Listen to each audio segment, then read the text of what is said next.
Pikiran yang mulai berkata kalaulah dulu, kalaulah dulu, kalaulah dulu, kalaulah dulu, maka kalau datang sekali lau, tutup langsung dengan ingat kepada Allah, karena kalau itu adalah salah satu pintu setan masuk. Harta yang kita punya itu dua, makan, pakai. Ma'akalta fa'afnaita, yang dimakan busuk. Wa malabista fa'ablaita, yang dipakai lap. Maka hidup ini cuma tiga, yang dimakan busuk, yang dipakai lapuk, yang disedekahkan bekal untuk hari esok.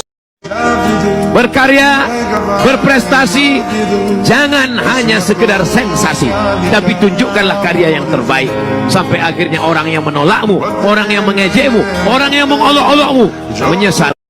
Dicari duit pagi, petang, siang, malam. Manusia ini aneh Bapak Ibu. Kalau ditanya kenapa kau sibuk cari duit?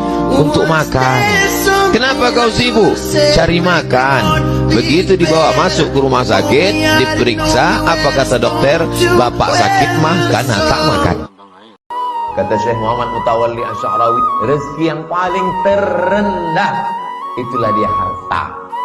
Yang dikatakan orang harta yang rezeki paling tertinggi, tidak.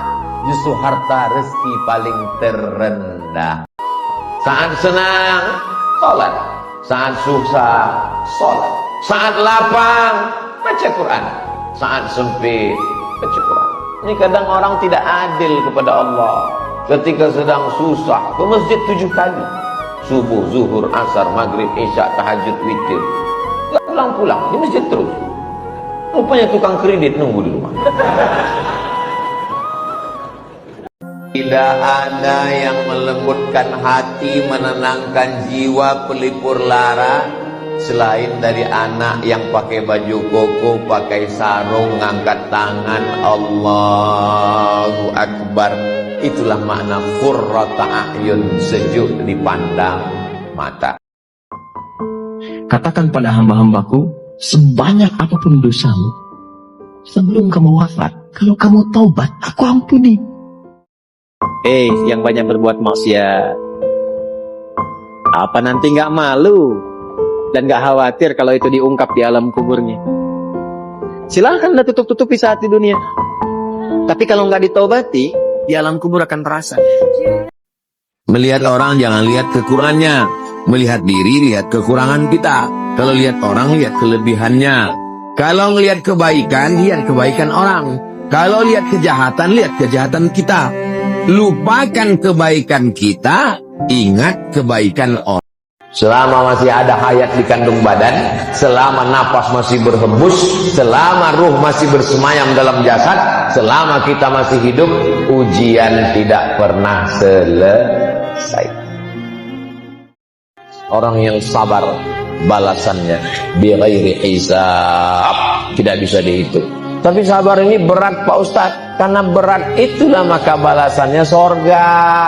Kalau ringan balasannya kipas angin sama rantang. Dunia ini menjadi berat bagi orang yang tak mengerti dunia. Orang yang mengerti dunia, dia katakan dunia ini kecil, penderitaan ini kecil. Dia cukup angkat tangan dan berkata, Allahu Akbar. Yang besar itu Engkau ya Allah, yang lain kecil. Aku memang dinilai orang kayaknya bukan bagian dari penghuni surga Firdaus, tapi kalau masuk neraka jahanam aku gak kuat ya Allah.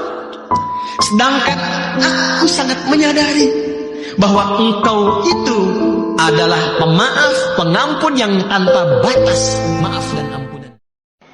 Kalau engkau menegur orang berdua, maka saat itu engkau sedang menasihati dia. Tapi ketika engkau menegur dia di depan orang ramai, maka sesungguhnya engkau sedang mempermalukan dia.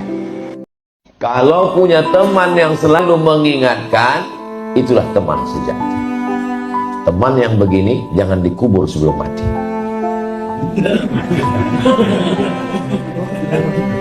Tapi kalau cuma teman hanya saat gembira, saat bahagia, saat senang. Orang menang punya banyak sahabat. Orang kalah punya teman sejati. Siapa teman kita? Di saat kita susah, di saat kita terpuruk. Pejamkan mata, bayangkan wajahnya, coba catat. Waktu kita susah, siapa teman-teman kita? Ajak dia makan, ajak dia jalan. Kalau Allah aja dia tinggalkan, kalau Allah saja dia khianati, Allah yang menghidupkan dia, yang mematikan dia, yang memberikan dia nafas, yang memberikan dia jantung, yang memberikan dia buah pinggang, yang membuat dia hidup, Allah aja dia khianati, apalagi kamu. Jadi kalau ada orang dengan tetangganya baik, dengan bapaknya baik, dengan ibunya baik, dengan istrinya baik, dengan anaknya baik, dengan temannya baik, tapi tidak sholat, dia belum soleh. Karena makna soleh artinya menunaikan hak Allah. Dari nafsu yang tidak pernah puas. Ini menyiksa manusia ini. Punya motor, mau mobil. Punya mobil, mau 2. Sudah 2, mau 3. Sudah punya 3, dia cari lagi yang harganya lebih mahal lagi. Itu perbudak dunia. Nafsu yang tidak pernah puas. Kalau orang punya nafsu yang tidak pernah puas, maka dia tidak akan pernah kaya. Dia akan merasa miskin terus. Kalau kau mau bahagia, urusan dunia, lihat kau ke bawah. Urusan akhirat, lihat kau ke atas.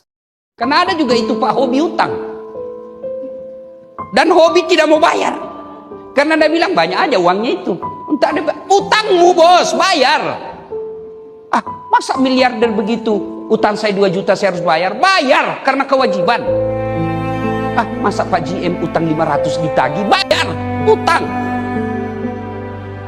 Ada orang hobi begitu. Makanya membandingkan hidup, lihat ke bawah. Kita masih bisa makan, alhamdulillah. Kawan kita, orang kaya, private jet, nggak bisa makan. Kenapa? Nggak dikasih dokter, karbohidrat.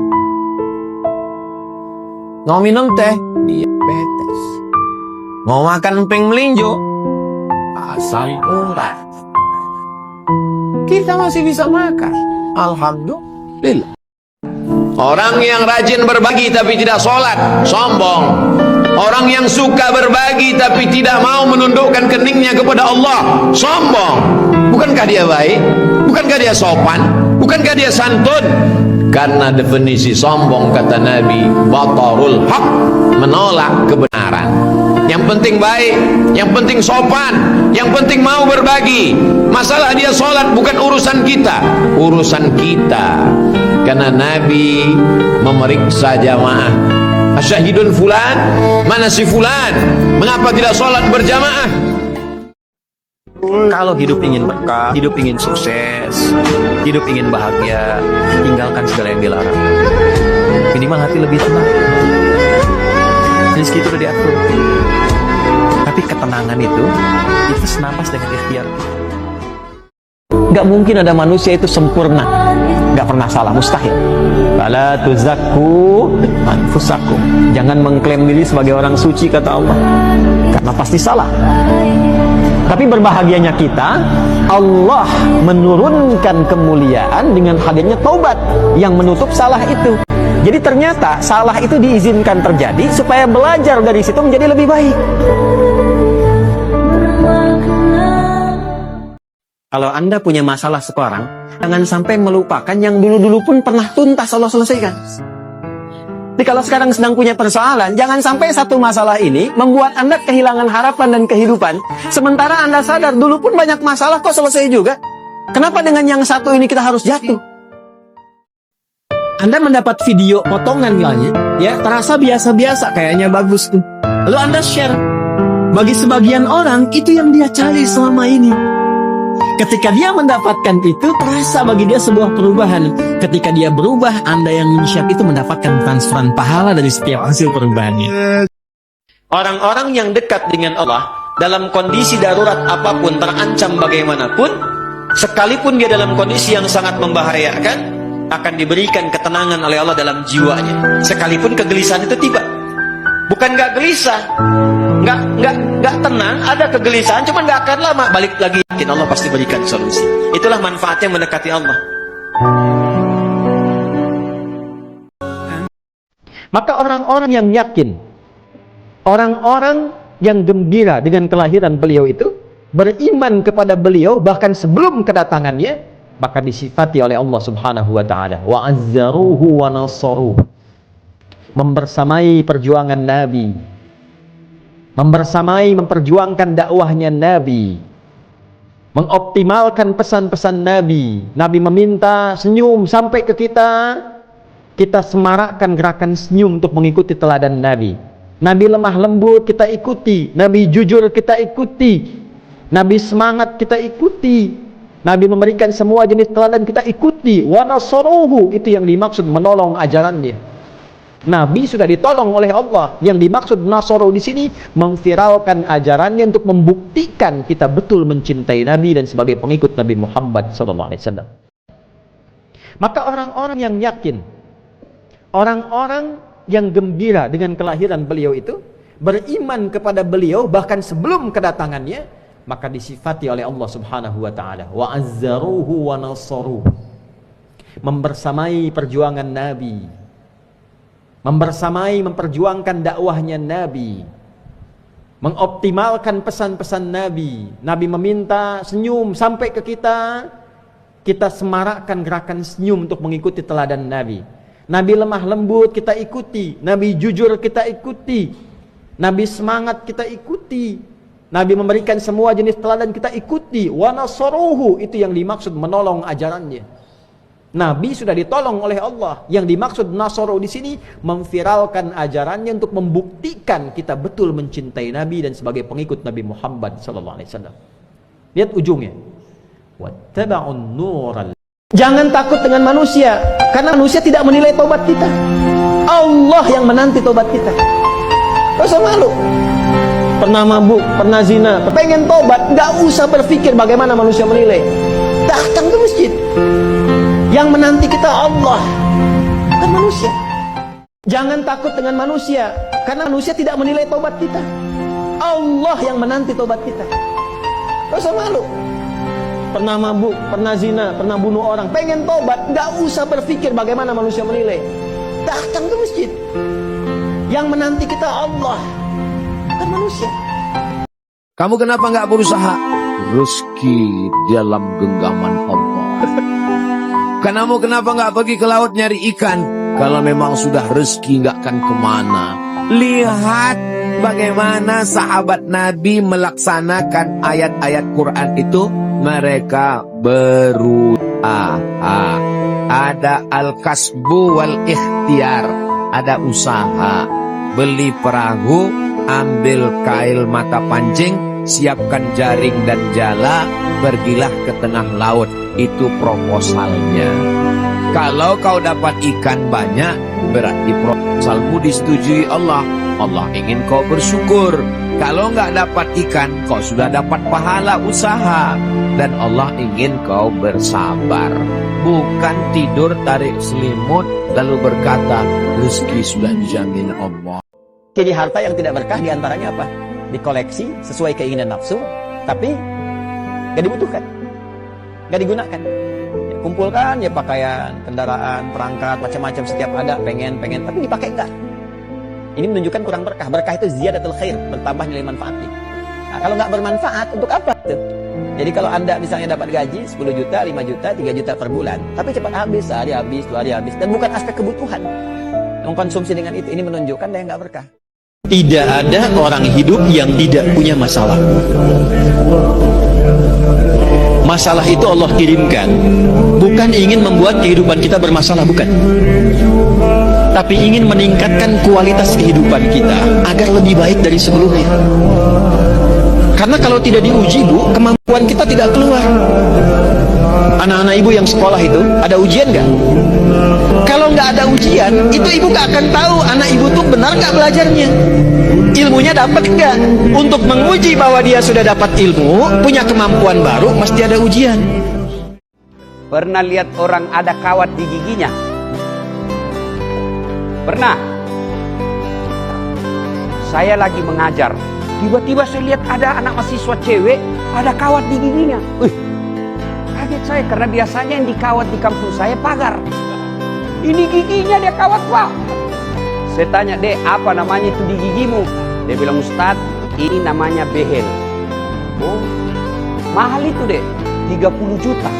Masya Allah, 1 kali umroh, Pak, dia simpan di giginya.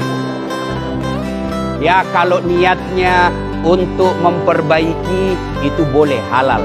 Tapi kalau niatnya hedon supaya dibilang Kalau ada orang menyakitimu, jangan berduka. Kalau ada tetangga, sahabat, kawan baik meninggalkanmu, jangan berduka lara. Karena sesungguhnya di balik itu semua, fa inna ma'al usri yusra, inna ma'al usri yusra. Idza daqat 'alaika dunya faqul ya Allah. Kalau terasa sempit dunia, mengadulah kepada Allah. Idza sa'alta fas'alillah. Kalau minta-mintalah kepada Allah. Wa idza sta'anta fasta'in billah. Kalau minta tolonglah kepada Allah. Bapak-bapak polisi, tahan diri. Jangan kau anggap musuh itu masyarakat di depanmu. Gajimu didapat dari pajaknya orang yang ada di depanmu. Kalian juga anggota DPR, jangan kau hilang ketika di demo kau, karena kau terpilih anggota DPR karena kau ditusuk sama mereka. Saya bilang, anggota DPR, kalau kau membuat undang-undang itu dengan niat yang tulus, dengan niat yang baik, mensejahterakan rakyat Indonesia, maka selama undang-undang itu berlaku, selama itu kau dapat kiriman pahala, namanya amal jariah. Tapi ketika undang-undang itu kau bikin hanya untuk kepentingan kelompok, memperkaya seseorang, memperkaya kelompok dan partaimu, menyengsarakan rakyat Indonesia, demi Allah, selama undang-undang itu berlaku, kau dapat kiriman dosa meskipun engkau sudah dikubur. Kenapa orang yang taat sholat, puasa, zakat, ngaji, hidupnya penuh dengan kesakitan, penderitaan? Ngapa peminum khamar, pezina, koruptor, penipu, pembohong, hidupnya tenang, perutnya kenyang? Kenapa tak ada kesusahan?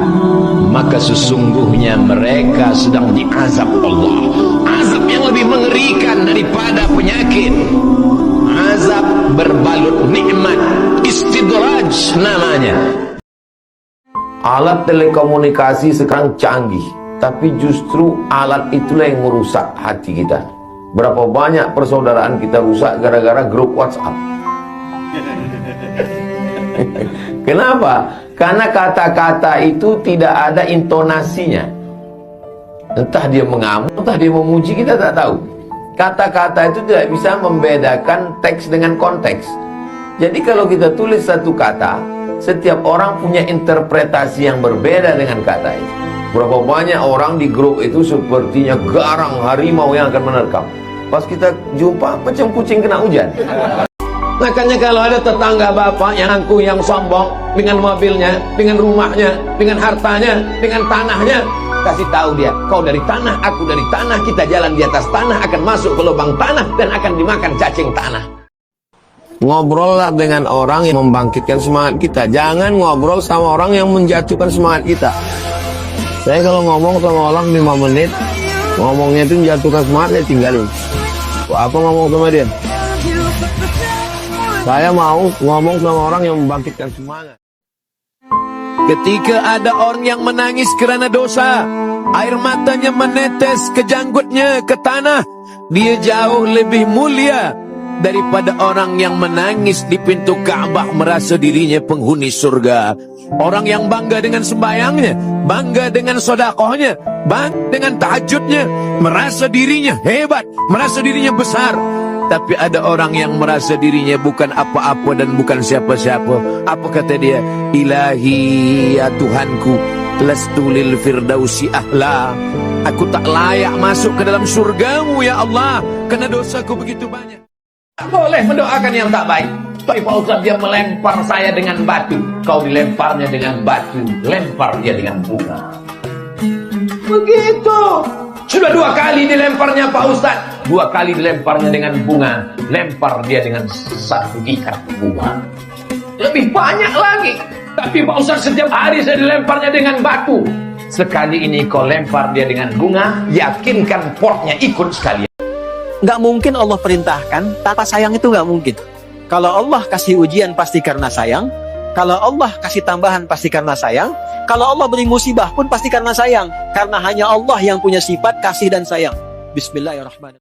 Bahkan ibadah yang paling tinggi bukan baca Quran, bukan jihad fisabilillah, bukan sholawat, bukan zikir. Ibadah yang paling tinggi adalah ridha menerima takdir Allah Subhanahu wa ta'ala. Penyakit manusia bukan diabetes meletus, bukan asam urat, asam lambung. Penyakit manusia yang paling mengerikan adalah fikirannya sendiri. La tahzan, jangan kau sedih. La tahzan, jangan kau cemas. La tahzan, jangan kau takut. Innallaha ma'ana, Allah bersama. Bersama dengan hartamu kau akan dihormati orang. Setelah hartamu hilang kau akan diinjak. Bersama dengan kekuasaanmu kau akan dimuliakan orang. Sampai masanya kau tak lagi berkuasa, kau diremehkan, disepelekan orang. Bersama kau dengan Allah, Allah tak akan pernah mati. Kalau Allah sudah mau bagi rezeki, tidak ada yang bisa menghalangi. Begitu juga kalau Allah menghalang rezeki, tidak ada yang bisa. Berkumpul semua umat manusia di dunia ini, ingin menyantetmu, ingin menyihirmu, ingin membunuhmu, ingin meracunmu. Kalau tidak, kata Allah, maka tidak akan terjadi. Itu namanya tauhid. Orang kalau paham tentang ajaran Islam ini, kalau dia kaya dia tidak sombong, kalau dia miskin dia tidak putus asa. Kenapa? Karena dia tahu bahwa aku datang dari sana sampai di sini sebentar, seperti orang bernaung di bawah pohon yang rimbun. Tak ada yang sulit bagi Allah. Allah cuma ingin menengok air matamu tumpah di tengah malam. Allah cuma ingin melihat sujudmu lebih lama. Dalam perjalanan hidup saya, dipukul ombak, diempas gelombang, baru saya paham. Rupanya kalau hidup ini tenang-tenang saja, tidak akan melahirkan nakhoda yang ulun. Kalau duit haram itu dimakan, duit haram itu dimakan dalam bentuk nasi, sepiring nasi berubah menjadi setetes darah. Setetes darah masuk ke badan menjadi daging. Daging membalut tulang. Apa kata Nabi? Ayyuma lahmin, setiap darah daging, nabata min haramin, kalau dia tumbuh dari yang haram, pannaru aulabi, tempatnya api neraka. Yang pertama. Yang kedua, ketika kita makan haram, makanan haram ini kena ke lidah. Lidah ini dipakai untuk berdoa. Apa kata Nabi? Mat'amuhu haram, makanannya haram. Masrabuhu haram, minumannya haram. Oh, kalau begitu tak usah dimakan, tak usah diminum. Malbasuhu haram, pakaiannya haram. Kalau begitu tak usah dimakan, tak usah diminum, tak usah dipakai, bagi ke orang lain. Wa ghudhiya bil haram, membagi makanan haram pada orang lain. Anna yustajabulah, doa tak dikabulkan Allah.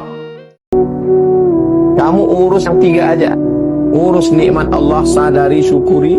Urus solatmu, urus sedekahmu, urus kurbanmu. Adapun pembenci-pembencimu, haters-hatersmu, serahkan pada Allah. Inna syani'aka huwal abtar. Jangan kau sebut namanya, jangan kau pikirkan dia, karena bibirmu suci untuk menyebut namanya, otakmu terlalu bersih untuk memikirkan dia. Jangan sampai ada tempat untuk menyimpan dendam, kesumat, hasad, dengki, busuk hati di dalam dirimu. Jangan jadi orang zalim. Sebesar biji sawi pun kezaliman akan dituntut di hadapan Allah Subhanahu wa ta'ala. Lebih baik meminta maaf di dunia daripada mencari di padang mahsyar.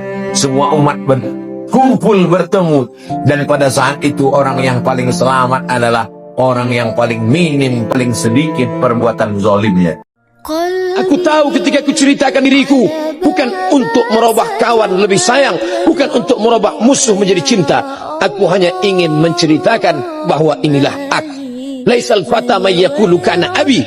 Orang yang jantan, gentleman, tidak berkata bapakku, moyangku, tapi yang berkata hak nada, inilah aku. Sombong Ustaz? Tidak. At-takabbur lil mutakabbir sedekah. Sombong kepada orang yang sombong itu sedekah. Hati-hati yang durhaka kepada ibu dan ayahnya. Kalau kau sudah punya uang, sudah bekerja, gajimu ada, ini jatah istrimu, istrimu dapat 5. Makan, pakaian, tempat tinggal, pendidikan, perhatian.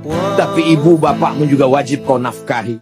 Perempuan itu kalau bercakap kita dari mulut kita ini 100 kata, yang diingatnya itu mana kata yang paling romantis. Itulah yang diingatnya. Makanya Nabi itu mengajarkan, nggak pernah Nabi itu memanggil ya Aisyah. Nggak. Apa kata Nabi? Ya Humaira, wahai engkau yang kulitnya putih kemerahan kalau kena cahaya matahari. Banyak sekarang orang bikin konten untuk menarik perhatian supaya dikenal. Betapa banyak orang belanja, berpakaian bukan untuk menutupi aurat, Pak, banyak orang beli kendaraan itu bukan supaya sampai ke tujuan dengan cepat, supaya tetangga tahu saya punya mobil, supaya tetangga tahu saya punya sepeda. Itu yang menyebabkan di-upload, update status, hanya untuk dilihat. Akhirnya apa yang terjadi? Bebannya makin berat. Ketika beban makin berat, lupa kita akan pulang. Sembah itu sifat ibadah. Makanya kalau kita baca Bismillah, ada Allahnya di situ, maka kita niatkan semua perbuatan jadi ibadah. Otomatis itu. Apapun itu. Naik kendaraan, makan, minum, kerja. Bismillah, sepanjang nama Allah disertakan jadi ibadah. Sembah itu sifat ibadah. Makanya kalau kita baca Bismillah, ada Allahnya di situ, maka kita niatkan semua perbuatan jadi ibadah. Otomatis itu. Apapun itu. Naik kendaraan, makan, minum, kerja. Bismillah, sepanjang nama Allah disertakan jadi ibadah. Kalau kita diperintahkan untuk ibadah, melihatnya jangan karena kewajiban, Anda akan berat menunaikannya. Ya Allah, barusan tadi zuhur, sekarang sudah asar lagi. Ya Allah, barusan asar, sekarang sudah maghrib lagi. Kalau Anda melihat tinjauan hukum saja, berat Anda menunaikannya. Tapi kalau Anda melihat, ya Allah, Allahu Akbar, Allahu Akbar, ini syafaat saya. Mungkin di titik ini doa saya akan dikabulkan. Mungkin di sini jawaban dari kemarin saya mintakan. Kesulitan di pekerjaan saya, kesulitan di rumah tangga saya. Mungkin dengan sujud ini Allah menurunkan pertolongan. Itulah syafaat. Beramal itu sekarang banyak mudah dikerjakan, tapi menjaga amal itu tidak mudah. Nah, mendapat pahala itu bisa dituliskan, tapi mempertahankan pahala sampai pulang dan aman, itu mesti kita usahakan sampai kembali kepada Allah. Kata Al-Quran, kalau hendak mau sholat, rasakan mungkin sholat itu menjadi sholat terakhir dalam kehidupan kita, dan boleh jadi saat sujud itu kita berpulang. Kata Al-Quran, kalau hendak mau sholat, rasakan mungkin sholat itu menjadi sholat terakhir dalam kehidupan kita, dan boleh jadi saat sujud itu kita berpulang. Beramal itu sekarang banyak mudah dikerjakan, tapi menjaga amal itu tidak mudah. Nah, mendapat pahala itu bisa dituliskan, tapi mempertahankan pahala sampai pulang dan aman, itu mesti kita usahakan sampai kembali kepada Allah. Kalau kita diperintahkan untuk ibadah, melihatnya jangan karena kewajiban, Anda akan berat menunaikannya. Ya Allah, barusan tadi zuhur, sekarang sudah asar lagi. Ya Allah, barusan asar, sekarang sudah maghrib lagi. Kalau Anda melihat tinjauan hukum saja, berat Anda menunaikannya. Tapi kalau Anda melihat, ya Allah, Allahu Akbar, Allahu Akbar, ini syafaat saya. Mungkin di titik ini doa saya akan dikabulkan. Mungkin di sini jawaban dari kemarin saya mintakan. Kesulitan di pekerjaan saya, kesulitan di rumah tangga saya. Mungkin dengan sujud ini Allah menurunkan pertolongan. Itulah syafaat. Ya, kadang-kadang kalaupun nggak dapat sekarang, tapi ikhtiar Anda itu keringatnya, ilmunya, pikirannya, biayanya, terus sudah dinilai, dituliskan. Begitu dituliskan, rezeki itu diakumulasikan. Jadi kalau nggak dapat sekarang, besok satu diakumulasikan. Cuman kadang-kadang ketika dapat nggak sadar kalau itu lebih besar dari apa yang diharapkan, karena dikumpulkan dari sebelumnya. Kalau Anda bekerja selalu mengharapkan hasil, Anda kecewa. Udah nyiapkan proyek, udah studi, udah bagus-bagus, tiba-tiba nggak dapat seperti yang diharapkan, capek. Makanya kata Allah itu nikmati ikhtiarnya, karena rezekinya sudah ditetapkan, nggak akan tertukar. Anda memikirkan sesuatu yang sudah pasti, kurang terjadi. Kalau isinya melalaikan dari Allah, ingat, kamu pun akan ditanya tentang Instagrammu, tentang FB-mu, tentang YouTube-mu. Tontonan jadikan sebagai tuntunan. Inilah yang akan menolong di hadapan Allah Subhanahu wa taala. Amin ya rabbal. Kalau medsosmu membuat engkau jadi makin dekat dengan Allah, teruskan atau tidak? Teruskan. Kalau FB-mu isinya update status pengajian, kalau Instagram-mu isinya share pengajian, teruskan atau tidak? Teruskan. Maka prinsip hidup jangan terlalu sayang. Hilangkan rasa memiliki. Karena kalau sudah kuat rasa memiliki, kalau dia hilang, sakitnya tak tertanggungan. Jangan gara-gara teman kita lupa akhirat. Jangan terlalu teman dekat, kongko-kongko, sahabat. Hai bro, hai bestie, hai brother. Ingat, kalau kau mati, kawan kau makan ayam.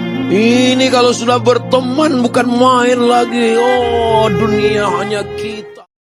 Anugerah terbesar yang Allah berikan adalah saat Anda mampu menjadi orang yang baik dalam pandangan Allah. Jika Anda kaya, maka Anda menjadi orang kaya yang baik. Jika Anda punya jabatan, maka Anda adalah pejabat yang baik. Jika Anda punya ilmu yang luas, maka Anda menjadi ulama yang baik.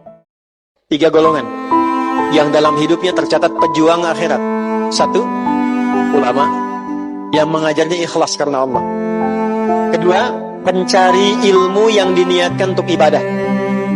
3, Anda yang menggunakan seragam-seragam untuk menjaga ketahanan, keamanan bangsa dan negara.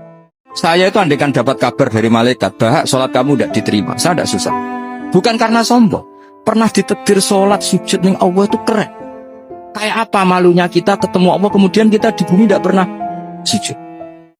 Ibu, saya tanya ya, ibu pilih mana? Kaya tapi gelisah atau miskin tapi tenang? Nggak ada pilihan ketiga. Nah, intinya apa? Rizki itu bukan hanya uang. Rizki itu kan bukan hanya makanan. Keturunan juga rizki. Ketenangan itu rizki. Jadi kalau Anda diperlihatkan kebaikan-kebaikan, belum tampil sentuhan dalam jiwa Anda, ada maksiat yang pernah dikerjakan oleh mata. Jika Anda melihat pasangan Anda di rumah tidak punya ketertarikan, tapi lihat pasangan orang lain banyak ketariknya, ada yang salah dalam diri Anda. Apa yang Anda lihat di handphone Anda? Begitu Anda lihat teman-teman sekalian, Anda buka, Anda langsung palingkan yang tidak baik. Ini nggak bagus, astagfirullah, buang. Iman Anda bagus. Tapi ketika Anda amati, astagfirullah, astagfirullah, Masya Allah. Lihat orang joget, ikut joget. Lihat orang olahraga, ikut olahraga. Lihat orang rame, ikut rame. Tapi lihat orang ke masjid, gak ada sentuhan. Lihat mushaf, gak ada sentuhan. Lihat Al-Quran, tidak ada getaran. Lihat Al-Quran, pasang status. Masya Allah. Jaga diri baik-baik, karena akan tiba asanya semua dinilai dengan uang. Untuk mendapatkan jabatan, bukan lagi kemampuan. Ini isyarat Nabi. Bukan lagi kematangan, tapi uang. Akan ada peradaban materi, peradaban uang. Semua dinilai dengan uang. Ingin punya kedudukan, berapa uang yang diperlukan? Berapa logistiknya, istilah kekinian? Ingin dapat bisnis tender, berapa biaya yang dibutuhkan? Mana besar dari Allah merdekanya Indonesia dengan kalimat Allahu Akbar atas berkat rahmat Allah yang Maha Kuasa, dan dengan didorongkan oleh keinginan luhur. Dari dulu sudah ada keinginan luhur, hanya berkat dan rahmat Allah itu belum didapatkan. Karena itu ketika didapatkan di bulan Ramadan, Jumat kita deklarasi itu. Boleh jadi kalau ayatnya masih banyak maksiat, ibunya masih banyak maksiat, mungkin anaknya jadi syafaat di hari kiamat kelak. Sampaikan pesan ini kepada anak-anak, sampaikan pesan ini kepada tetangga kita. Minimal dengan doa, minimal dengan kebaikan. Mungkin mereka yang akan jadi timbangan amal kebaikan kita, yang menguatkan nilai kebaikan kita. Nanti salah satu sebab yang menyebabkan orang sombong ada 4. 1, ziyadatul mal, bertambahnya harta. Yang kedua, ziyadatul mansib, bertambahnya kedudukan. Yang ketiga, ziyadatul ilmi, bertambahnya ilmu. Hati-hati, orang yang sudah rajin belajar, ketika dapat pengetahuan, suka keliru tuh, menganggap yang belum belajar di bawah dia, menganggap yang paling hebat, itu berbahaya. Yang terakhir, ini yang jarang diduga. Maaf, ini yang jarang diduga. Ziyadatul ta'ah, ketika bertambah ketaatan. Semakin taat, semakin meningkat ibadah, itu bisa berpeluang terkena penyakit sombong. Adapun orang yang tidak sholat ini hukumnya 2. Yang pertama, tanya dia dulu. Kalau dia tidak sholat karena malas, namanya fasik. Apa namanya? Fasik. Pakai pop. Yudillu bihi katsiran wa yahdi bihi katsiran. Banyak orang yang diberi hidayah, banyak orang yang disesatkan Allah. wa ma yudhillu bihi illal fasiqin. Orang yang fasik disesatkan Allah Subhanahu wa taala. Jangan heran kalau orang tak sholat makin jauh, makin nyasar, makin sesat karena fasik. Tapi kalau ditanya dia, kenapa kau tak sholat? Sholat itu tidak relevan. Ini orang kafir. Orang kafir otomatis fasah dengan istrinya.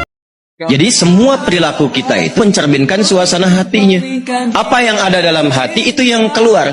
Jadi kalau ada orang terbiasa berkata-kata kotor, memang pulsa hatinya itu kotor. Sehingga kosakata yang keluarnya kotor.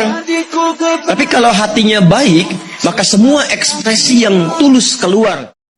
Seorang hamba sangat dekat dengan Allah ketika dia sedang bersujud. Disitulah letak keadilan Allah. Seandainya Nabi mengatakan orang paling dekat dengan Allah ketika dia di Makkah, menangislah orang miskin. Bagaimana dia boleh sampai ke Baitullah? Seandainya Nabi mengatakan orang paling dekat dengan Allah ketika dia sedang di padang Arafah, betapa orang susah tak mendapatkan kemuliaan itu. Tapi betapa adilnya Allah. Apa kata Nabi? Aqrabu ma yakunul abdu min rabbih wa huwa sajid. Orang paling dekat dengan Allah ketika dia sedang bersujud. Yang miskin dan yang kaya, rakyat jelata siapapun jua boleh menempelkan keningnya ke lantai. Nabi Musa bertanya kepada Allah, siapalah nanti kawanku di surga ya Allah? Kata Allah, kau pergi ke pasar tengok tukang jual daging. Pergi Nabi Musa ke pasar tengok tukang jual daging. Mak, tukang jual daging kawanku masuk surga. Terkejut dia. Diikutinya tukang jual daging ini pulang ke rumah. Sampai di rumah dicincangnya daging ini halus, dimasaknya. Habis itu disuapkannya ke emaknya. Selesai makan, maknya berdoa, ya Allah, masukkan anak ini ke surga bersama Nabi Musa. Jadi orang masuk surga bukan karena amalnya, tapi karena doa. Kata Nabi, viralkan nih. Viralkan pesan ini. Boleh jadi yang mendengar akan lebih paham dibandingkan dengan yang menyampaikan saat ini. Boleh jadi yang mendengar dari kalian akan lebih mengerti, akan lebih paham, akan lebih serius mengamalkan dibandingkan dengan yang hadir pada saat ini. Kenapa adab didahulukan sebelum ilmu? Adab itu sikap moral yang membimbing kita untuk berperilaku baik. Jelas? Kalau orang berilmu, adabnya belum baik, moralnya belum baik, maka dia akan berbuat perilaku yang buruk, yang damage-nya lebih besar dibandingkan dengan orang yang belum punya ilmu. Mengapa doanya tak dikabulkan Allah? Mata'amuhu haram, makan haram. Masrabuhu haram, minumannya haram. Malbasuhu haram, pakaiannya haram. Kenapa? Gara-gara memakan duit orang. Boleh saya titip pesan ya? Dan saya sangat serius untuk menyampaikan ini. Kalau Allah anugerahkan titipan anak, baik terlahir dari rahim Anda yang perempuan ataupun Allah titipkan lewat sisi yang lain, demi Allah saya katakan, kalau mau ngajarin ngaji, tolong Al-Fatihahnya Anda sendiri yang ngajarkan. Walaupun cuma Bismillahirrahmanirrahim, tolong ajarkan. Karena itu akan ia bawa seumur hidupnya, dan 17 kali dia akan bacakan dalam hidupnya. Maka jangan berikan pahalanya untuk orang lain. Ajarkan di lisan Anda, begitu dia bisa mengucapkannya, maka semua hidupnya mengalir pahala untuk Anda. Cara tidur Rasulullah itu ada kiblat. Sebelum tidur beliau wudu, sebelum tidur lagi baca subhanallah 33 kali, alhamdulillah 33 kali, Allahu Akbar 33 kali. Sebetulnya wiridan itu sangat paling kuat itu tentang mau tidur. Saya punya Allah. Itu kalau kalimat itu sudah ada dalam hati, saya punya Allah, semua hidup akan terasa ringan, Bu. Ketika ibu punya masalah di rumah tangga dan semua orang mengatakan mustahil, tapi ibu merasa punya Allah, itu ringan. Saya punya Allah. Sekarang itu yang mahal. Ya sampean kalau malam itu gak bisa tidur, tahajud ndak, witir ndak, ya mutolaah ndak. Tapi lihatlah itu sebagai tarkul ma'asi. Alhamdulillah, malam ini saya ada zina, ndak maling, ndak dugem. Supaya kamu tetap syukur sama Allah Ta'ala. Ifmamin mubahin ila wa yatahaqqaqu bihi tarku haramim ma. Setiap mubah yang kita lakukan pasti di saat itu ada haram yang kita tinggalkan. Laknat yang paling mengerikan adalah ketika hati terkunci. Summun peka, bukmun bisu, omyun buta, fahum la ya'qilun, gak bisa mikir, la yubsirun, gak bisa ngelihat, la yarji'un, gak bisa pulang kembali ke pangkal jalan, tidak menemukan titik balik.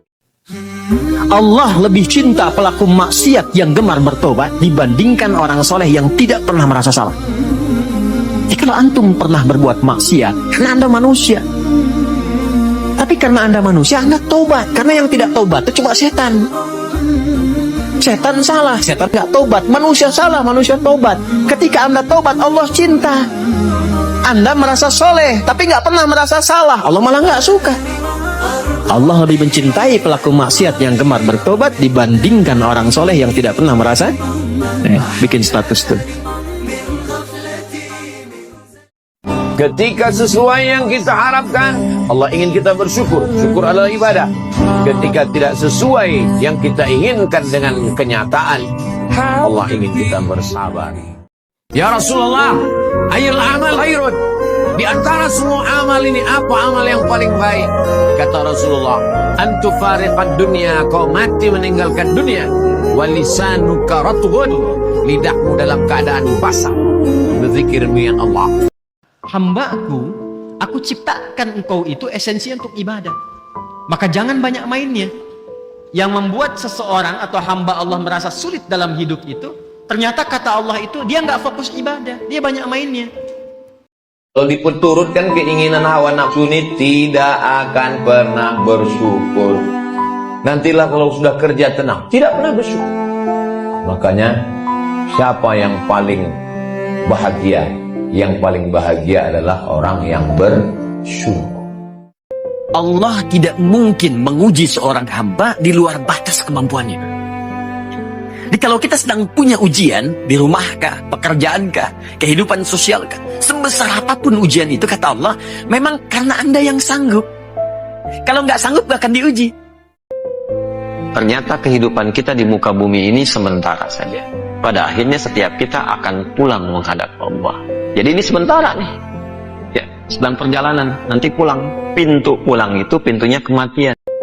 Jangan menghabiskan waktu bersama orang-orang yang membencimu. Bersamalah dengan orang-orang yang mencintaimu, mendukungmu. Karena dengan itu akan tumbuh kebaikan subur, melahirkan cabang-cabang kebaikan, insya Allah. Kalaupun ada kepayahan, kesusahan, kesulitan hidup, maka sesungguhnya dua kali Allah mengulang, fa inna ma'al usri yusra, inna ma'al usri yusra. Di dalam kepayahan itu ada kemudahan, di dalam kesusahan itu ada kebahagiaan. Ittaqus zulma, jangan zalim. Fa inna zulma zulumatun yaumal qiyamah. Karena kezaliman itu akan menjadi kegelapan pada hari kiamat. Orang-orang zalim tidak akan pernah menang. Itu setiap hari 5 kali berganti waktu diperdengarkan oleh Allah. Hambaku, kamu harus bahagia. Hambaku, kamu harus sukses. Apapun pekerjaanmu, sukses. Apapun aktivitasmu, harus bahagia. Harus senang, harus tenang. Falah. Kuncinya apa? Sholat. Jangan ceritakan semua nikmat yang ada pada dirimu. Kenapa? Karena tak semua orang senang melihat kau senang. Jangan sepelekan orang karena tampilannya.